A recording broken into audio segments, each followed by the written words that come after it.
and all 5 prioritized components. ఇది చెప్పి next దాంట్లో both the states will hand over 15 prioritized components outlets of Nagarjuna Sagar project and Srisailam project to KRMB within 1 month time.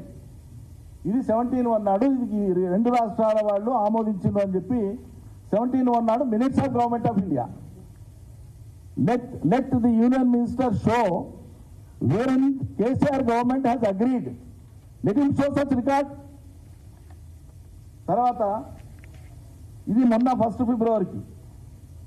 ఫిబ్రవరికి దీంట్లో వీళ్ళిద్దరు కూడా అంగీకరించిన తర్వాత ఏం జరుగుతుంది అనేటువంటిది.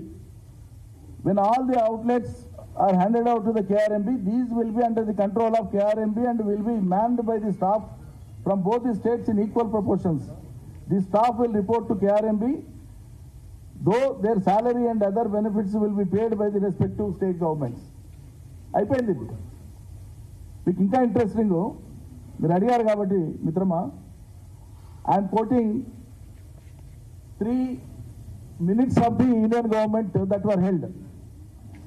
కేంద్ర ప్రభుత్వం యొక్క నేను ఇంతకుముందు చెప్పిన 17/1 కాక 17/1 జనవరి 1 ఫిబ్రవరి మీటింగ్స్ కాక లెటర్స్ కాక గతంలో కేంద్ర ప్రభుత్వం నిర్వహించినటువంటి 3 మీటింగ్లకు సంబంధించినటువంటి మినిట్స్ మేము ముందు పెడుతున్నా. ఒక మీటింగు 2020 దిస్ ఇస్ 2020లో జరిగింది. 22 అక్టోబర్ 2020 ఈ మినిట్స్ ఉన్నాయి.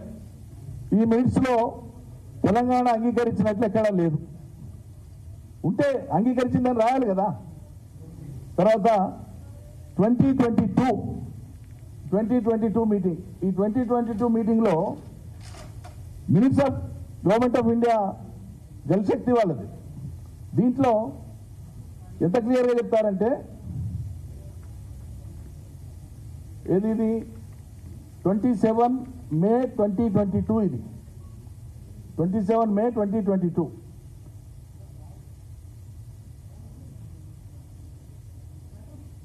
Handing over of Srisailam and Nagarjuna projects to KRMB అనే సబ్జెక్ట్ కింద ఆ అంశం కింద రాస్తూ presenting the agenda item member KRMB briefed about boards consensus decision taken its 15th meeting for handing over 15 direct outlets components of Srisailam and Nagarjuna projects by respective states to the KRMB. It was informed that government of AP has issued orders for the transfer of 5 components of Srisailam and 1 component of Nagarjuna to KRMB.